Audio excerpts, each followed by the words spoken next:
if I traded it all. So welcome back, everyone. We are live on Facebook. So hi to everybody out there. My next guest has never been on with me before. It's a newbie. I have with me Mary Fain Brandt, and she is a career coach and consultant for C-level women. You're also a LinkedIn strategist for small business owners. Welcome to the show. Thank you so much for having me. I'm excited to be here. Well, I am too. I'm glad for you to be here too, because it's a perfect time for you to be here. First of all, tell us a little bit about yourself and what you do. Sure. So I'm a career coach and LinkedIn strategist, as you said, and I really help people connect, cultivate, and convert the opportunities right in front of them using LinkedIn as a platform. And I love working with women who are ready to make that next career move, but they just don't know how. They are just like stuck.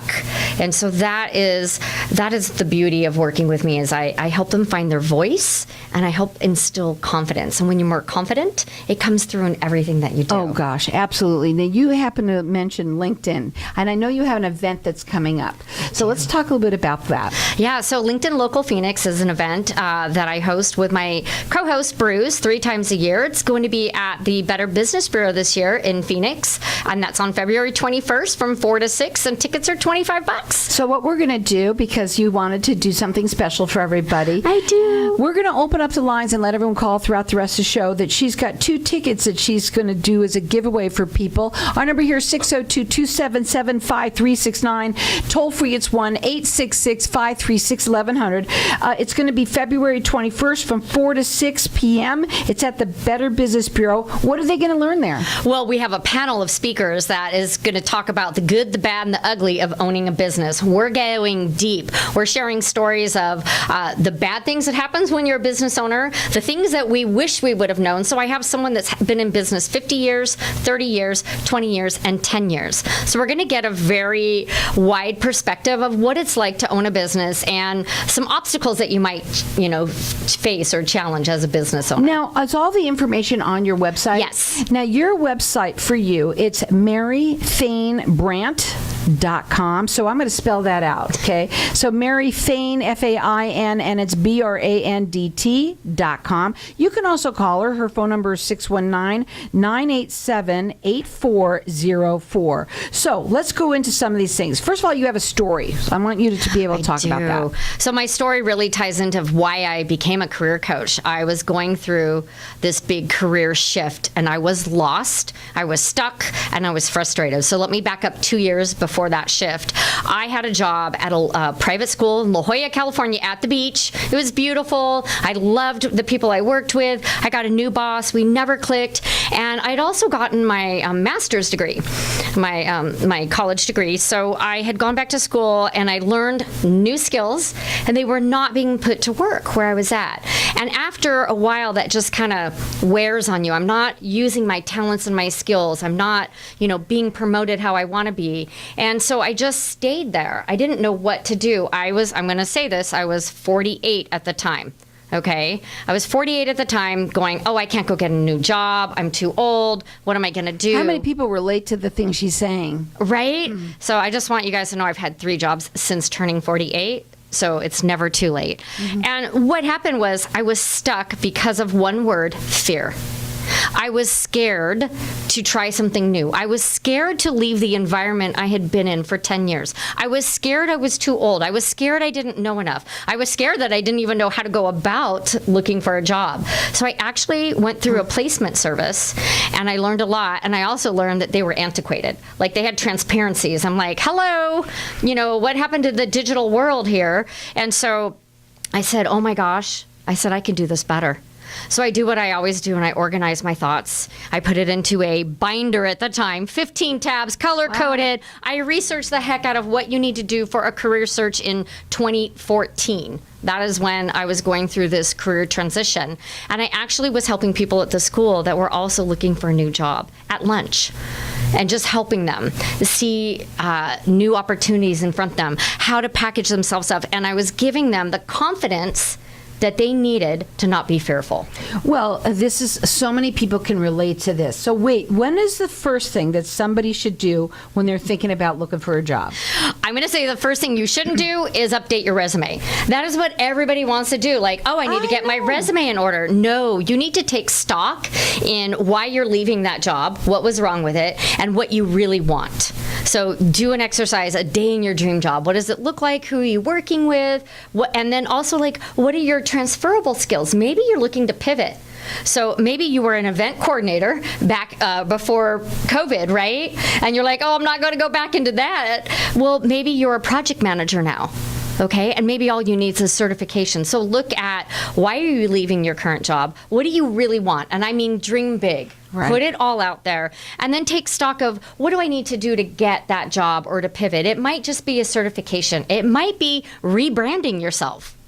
You know, we were talking about that yesterday, somebody who does offer certification for something, and it's so interesting how this is such a great time. So many people, it's a new year, it's a new you, do something different. But the first thing when you say, oh, everybody says I got to update my resume. Don't update the resume until you actually do the foundational work of, where do you want to land? I always, I try to make it fun. So where do you want to land in 2023?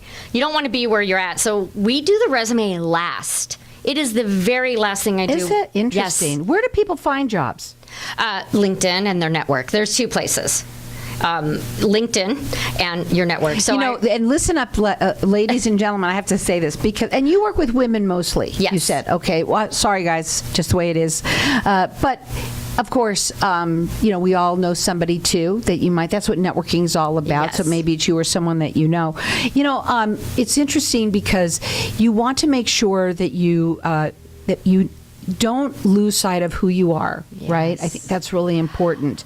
And right now, though, LinkedIn is the place, and it has been now for a while. And people, it's the professional platform. But a lot of people don't. I think it's because they're older. Might just think like me. I'm an older. I don't know how to use it.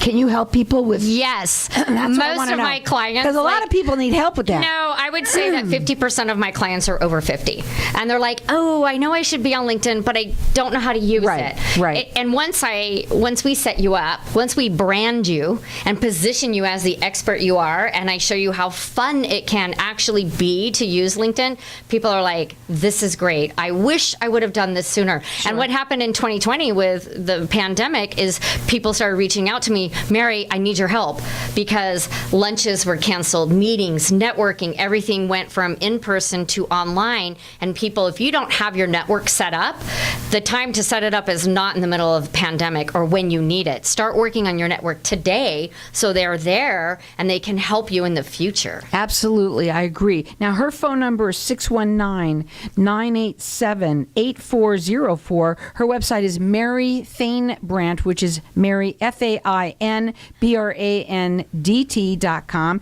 You can also get registered. There is the LinkedIn. Yeah, LinkedIn Local Phoenix. We have our own website for our events, which are 3 times a month. So it's LinkedInLocalPHX.com. Mm-hmm. If you Google that, that will come up, and that's February 21st. And we've got our lines open here for everyone to get entered in to win 2 free tickets to it. Our number here is 602-277-5369. Toll free, it's 1-866-536-1100. Why do you need a personal brand as a career professional? Oh, I love this question.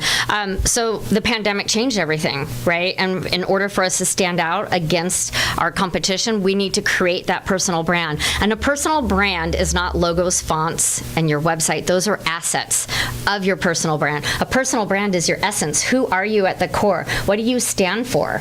Right? So it takes a while to do a deep dive and really get to your personal brand. Mine is fun, informative, casual, and conversational. That is me to the core. Absolutely. And that comes out in everything you do. Can you help people? I know a lot, especially older folks, that say, well, I don't know who I am anymore. Yes. There's a lot of women, especially women, that, let's say you've been married and then you get either divorced, you've got kids. Boy, have you changed, and you're not the same person anymore. You're not. And so we need to rediscover who you are. Who do you want to be?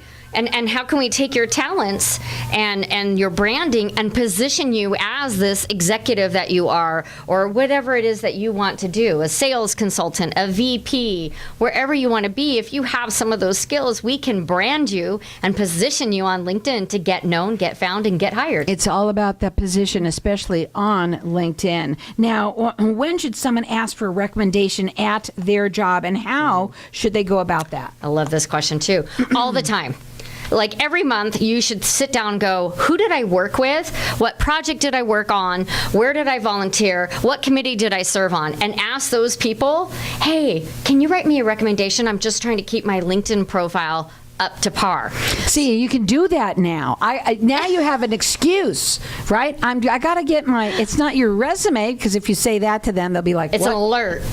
Right. But if you say that you're just I'm updating my LinkedIn, they love that. And it's about being current and staying current. You want to ask as soon as possible, and the best way to get a recommendation is to tell the person what you want to be recommended for. You want to be recommended for hard skills, not soft skills.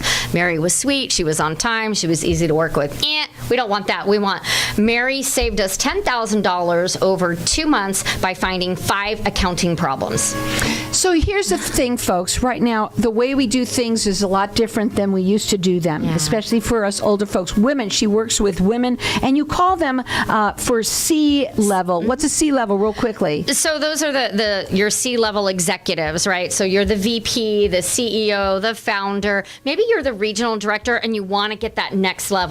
Well, her phone number to call is 619-987-8404. Her website is maryfainbrandt.com. So it's Mary, FAINBRANDT.com. We also have our lines open here for everyone to get entered in to win 2 free tickets to the event that she's having February 21st. Our number here, 602-277-5369.